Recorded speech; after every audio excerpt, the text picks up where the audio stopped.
Hello everybody, my name is Mr Atkinson and I'm the Head of Computer Science and STEAM Coordinator here at Thornley Salesian College. In this talk I'm going to be showing you about Computer Science A-Level. It's worth noting that we do have two options, the other one being the Cambridge Technical in IT. If you're interested in that qualification, please look at the other video.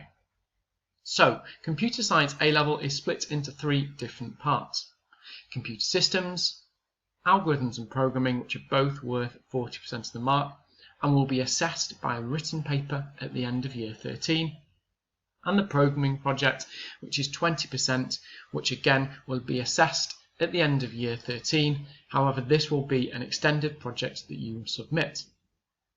In year 12 we'll start with Computer Systems, and this is more of the theory side of things. We'll look at networking, we'll look at data structures, Boolean algebra, how to exchange data, hardware and software, how to store data, and the different processes.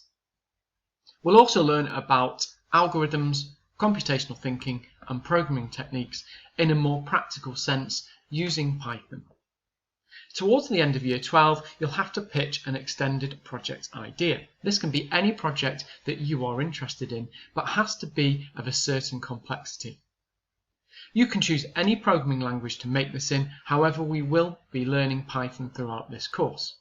You'll have to plan, design, create, test and evaluate this project, and I'll give you some help in terms of picking projects as well and making sure they are complex enough. This project will run through the end of year 12 and right the way year 13, so it really will be something that you spend quite a long time on. The first topic that we'll cover on the theory side is looking at the CPU. We'll think about the registers, the ALU, buses, the control unit, the speed of processor and processing and what affects that. We'll also look at GPUs, we'll look at parallel processing, amongst other things. Computer science can lead on to a multitude of different careers. Some of those careers don't even exist at the moment because of the nature of the subject. The industry is crying out for computer science professionals, so this is the perfect course to get you into technical careers. Some of them might include robotics, artificial intelligence, programming, software development, network architecture, games design, web or app developers. It might also include augmented reality, social media management, and there is a massive range of jobs linked to this subject.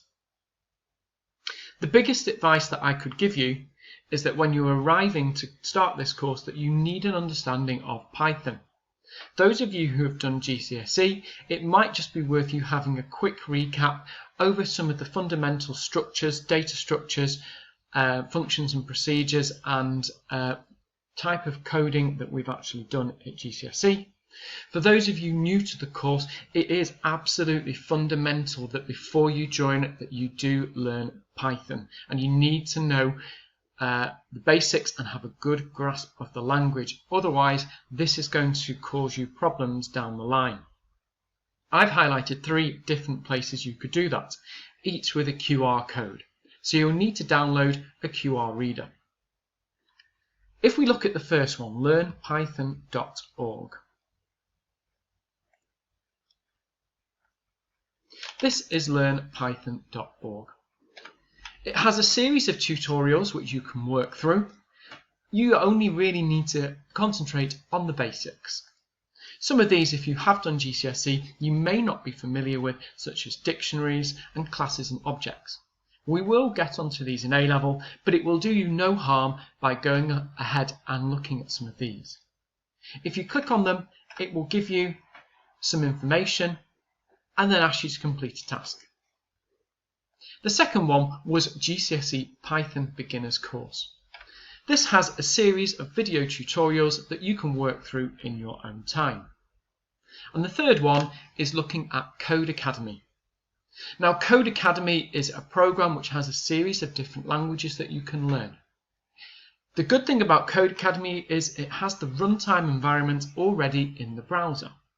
It gives you tasks down the side and you can work your way through the different lessons.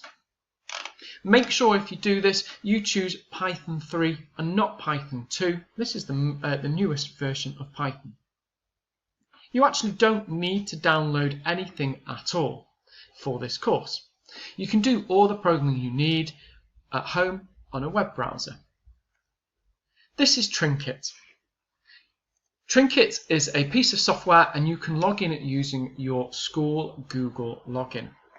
When you get there, you can use an IDE by clicking on the top here and clicking New Trinket. Make sure you choose Python 3 and it will give you this runtime environment where you can put code and you can run that code.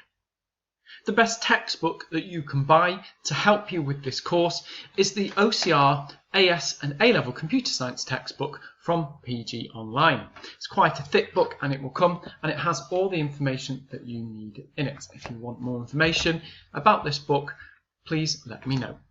I look forward to seeing you in September.